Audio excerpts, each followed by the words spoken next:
maravilloso contexto del texto. Profe, qué gusto, de verdad, qué gusto que esté con nosotros y que nos regale su tiempo y sus conocimientos. El gusto es mío.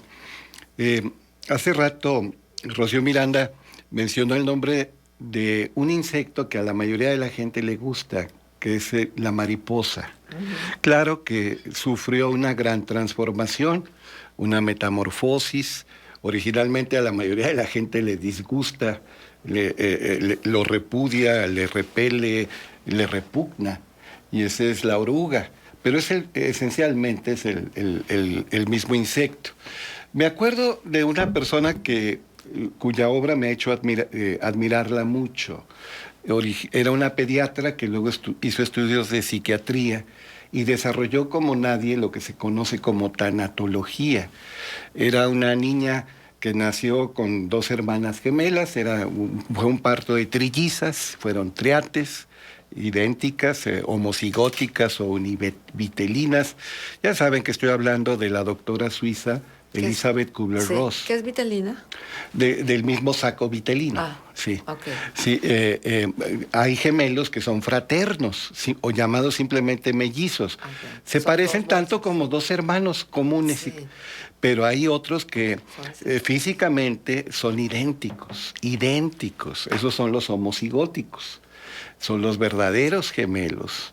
Y hay casos todavía menos frecuentes donde hay triates, hay quintillizos, hay más sextillizos, hasta octillizos. Ha habido que normalmente mueren la mayoría, por desgracia, al poco tiempo. Bueno, pero volviendo a Elisabeth Kübler-Ross. Elisabeth Kübler-Ross, que era suiza, cuando estaba por iniciar sus estudios universitarios, en bicicleta quiso recorrer gran parte de Europa continental y llegó a Polonia, donde estaba el campo de concentración pues más famoso de la historia, Auschwitz, o Auschwitz, que se pronuncia también a la alemana, la doble U o W la pronuncian como B o como una F suave, y ahí pues le llamó la atención los horrores perpetrados por los nazis en aquellos años infaustos de la Segunda Guerra Mundial. Pero cuando llega al pabellón donde recluían a los niños, a los pequeños, ve que en las paredes hay muchos dibujos de mariposas. Y tristemente esas mariposas eran dibujadas poco antes de que los niños fueran sacrificados. ¿Pero por qué mariposas? Un niño, muchos miedos son aprendidos, eso es indiscutible, y adultos neuróticos, neurotizamos también a los niños y les transmitimos nuestras filias y nuestras fobias, pero un niño dibuja de todo. ¿Pero por qué mariposas? Y Elisabeth Kübler-Ross, pensando en otro suizo, Carl Gustav Jung, el primer presidente de la Sociedad Psicoanalítica Internacional, el discípulo más eminente de Freud, por lo menos que se quisieron mucho varios años, después se detestaron cordialmente, consideró que era una coincidencia asombrosa, o usando el lenguaje junguiano, una conexión de carácter no causal entre 2 fenómenos, pero una conexión sorprendente, maravillosa, singular, de llamar la atención. ¿Por qué mariposas? ¿Y por qué eran común denominador?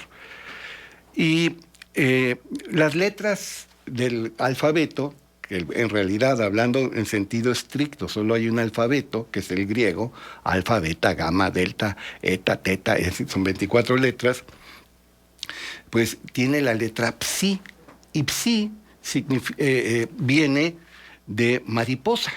De ahí viene el término, ese signo significa originalmente mariposa, así como alfa es la cabeza de un animal vacuno, invertido, pero es un animal vacuno. Beta es una tienda de campaña, es una casa rudimentaria. Psi significa mariposa. Y luego con la letra psi, pues creamos psique y psiquis, y prefijos como psico, psicología, psicoanálisis, psiquiatría, psicoterapia, etc. Y psique significa alma. Entonces, qué coincidencia tan asombrosa, o como diría Jung, qué sincronía, que la mariposa tenga que ver con la metamorfosis y a final de cuentas tiene que ver con el alma. Entendiendo por alma, más allá de una religión particular, de un credo singular, dogmático, ¿no? Entendiendo por alma, pues la esencia del ser humano. Así de simple, así de sencillo, así de bajado a nivel del suelo. La esencia del ser humano. Entonces, las mariposas. Bueno, y tiene que ver esto también con el miedo. ¿El miedo es aprendido o el miedo es natural? Es una pregunta muy interesante, que no solo le ha interesado, bueno, en la antigüedad a los filósofos, que les sigue interesando a los filósofos actuales, pero hoy, pues obviamente es más tema, objeto de estudio de los psicólogos, ¿no? Pues hay una disciplina que se llama etología. ¿Qué es la etología? Es el estudio científico del comportamiento animal. Aunque nos ofenda, pues eso incluye también a los seres humanos, porque los seres humanos somos animales. Y dentro de los grandes etólogos destacó Konrad Lorenz y aparte Nico Tinbergen. Y bueno, estos dos que eran muy amigos, un austriaco, Konrad Lorenz, y Tinbergen, un holandés, bueno, hoy se diría un ciudadano de los Países Bajos, Tinbergen, estudiaron lo que se llama, actualmente se prefiere el término impronta, pero también en muchos libros viene como acuñamiento o troquelado. ¿Qué es eso de acuñamiento o troquelado?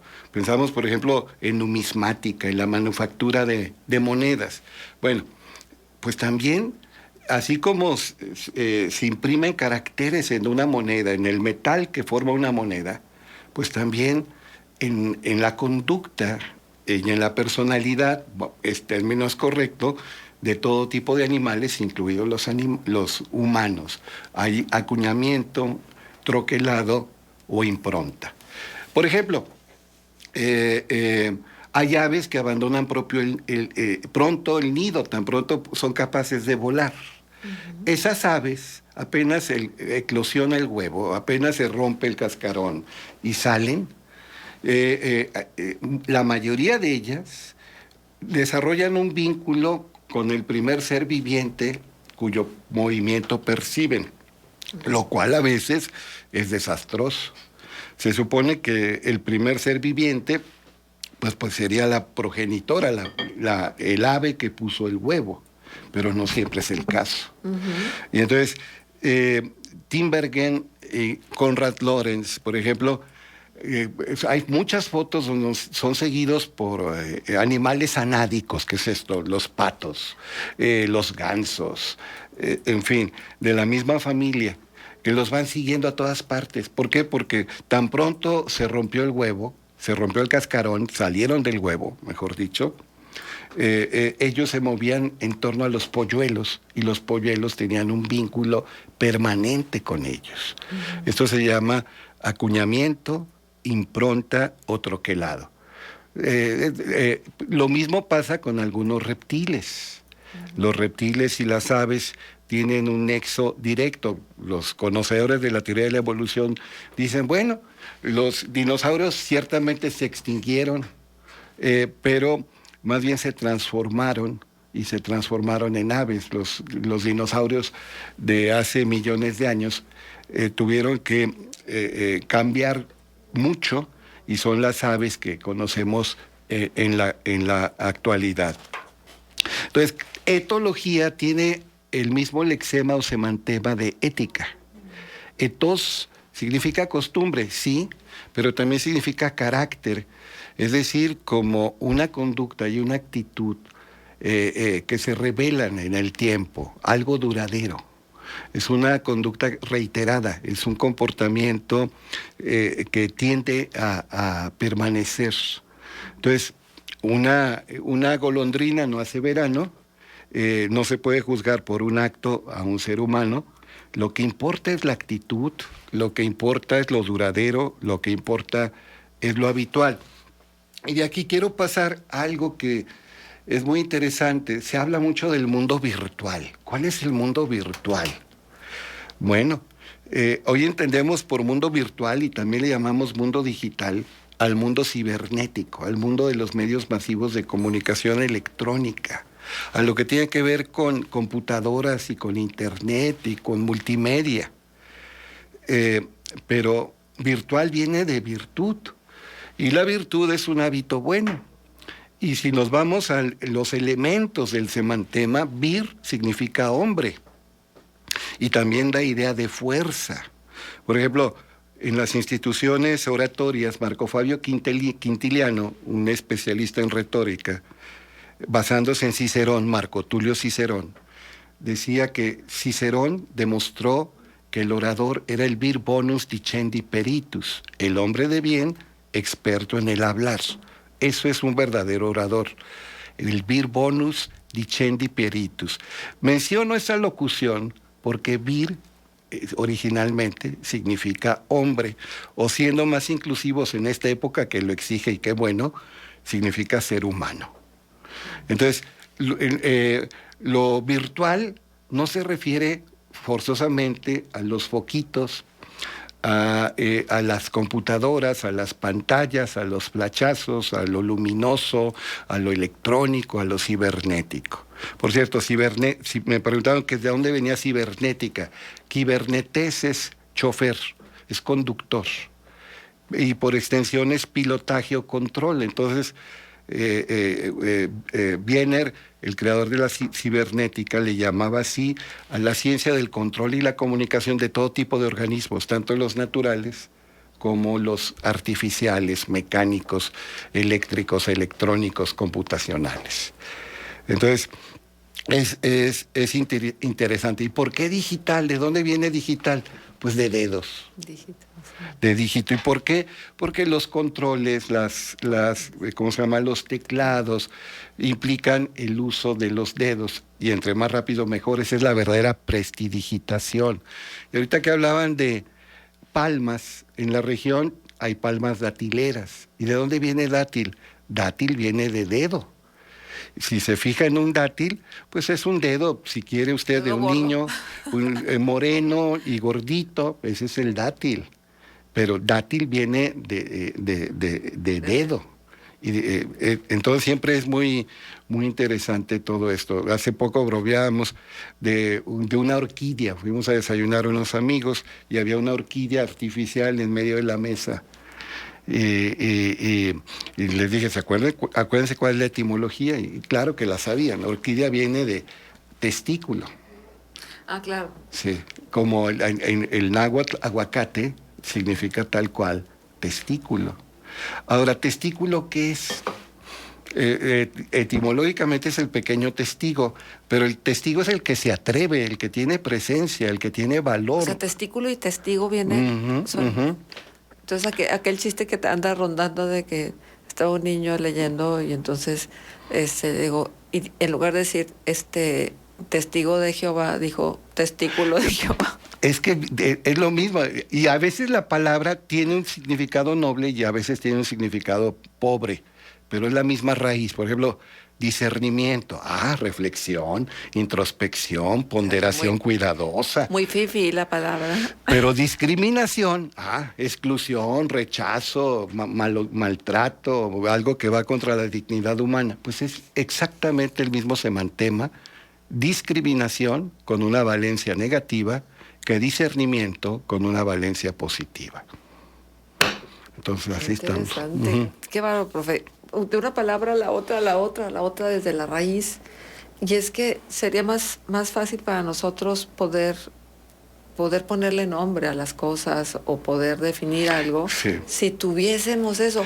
Pero mientras no lo tengamos, ¿cómo le hacemos? Con esto termino. Hay tradiciones herméticas antiquísimas en distintas latitudes que dicen que cada ser tiene un nombre y quien conoce el nombre adquiere el dominio total sobre el ser. Marcela Pámanes no se llama Marcela Pámanes. Hay un nombre secreto de Marcela que quizá ella no lo conozca, Para los creyentes en divinidades, solo Dios lo conoce, pero hay personas que podrían acceder a ese nombre y tendrían un dominio total sobre Marcela. Ya, insisto, con eso termino. Catón, no Armando Fuentes Aguirre, sino Catón, el censor, el romano, ajá, siempre terminaba sus alocuciones con delenda es Cartago. Hay que destruir a Cartago.